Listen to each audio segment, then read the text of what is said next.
тавофуқи тоҷикистону узбекистон барои имзои созишномаи сафари бидуни раводид шаҳрвандони тоҷикро хушҳол кардааст. онҳо низоми раводид миёни ду кишварро ба садди искандарӣ ва девори чинӣ ташбеҳ медиҳанд. пайвандонам дар узбекистон зиндагӣ мекунанд. хоҳарам вафот кард, ҳоло ҷиҳанҳоям он ҷо ҳастанд, вале ба наздашон рафта наметавонам. вақти бори охир онҳоро дида будам, хурдсол буданд. ҳоло онҳо 18-20 сола шуданд, аммо ман бори онҳоро аз наздик надидам. танҳо аксҳояшонро тариқи интернет равон карданд ва ман дидам ки хеле калон шуданд. аммо чӣ кор кунам, ки бо далели мавҷуд будани раводид наметавонам зуд ба наздашон равам.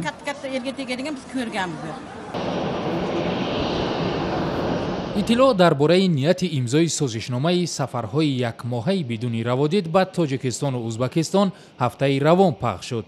ин тавофуқ дар пайи сафари Абдулло Орипов, сарвазири Узбекистон, ба душанбе ҳосил шудааст.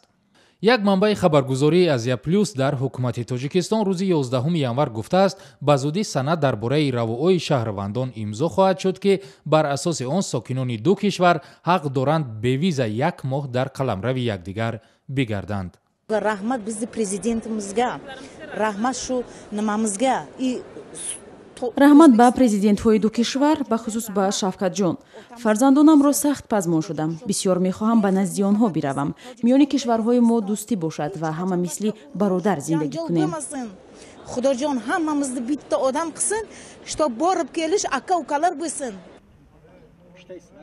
дар қаламрави Тоҷикистону Узбекистон намояндагони миллати тоҷик ва узбак зиндагӣ мекунанд ва робитаҳои хешутабории онҳо замони шӯравӣ хеле қавиву наздик буд. узбакҳои Тоҷикистон дар ҳоле аз беҳ шудани равобит бо Узбекистон истиқбол мекунанд, ки тибқи иттилои дарёфтӣ ҳайатҳои ду кишвар ҳамчунин барои ҳаракати қатору мусофирбарҳо ба тавофуқ расиданд. аз ҳоло терминалҳои гумрукӣ ё худ гузаргоҳҳои сарҳадӣ дар марзи Тоҷикистону Узбекистон барои равоо омода мешаванд. ахири ҳафтаи гузашта Шавкат Мирзиёев, раиси ҷумҳури Узбекистон, дар ҳузури вакилони маҷлиси вилояти Тошканд хабар дод, ки барои об кардани яхи 20 сола дар равобит бо Тоҷикистон озими ин кишвар мешавад.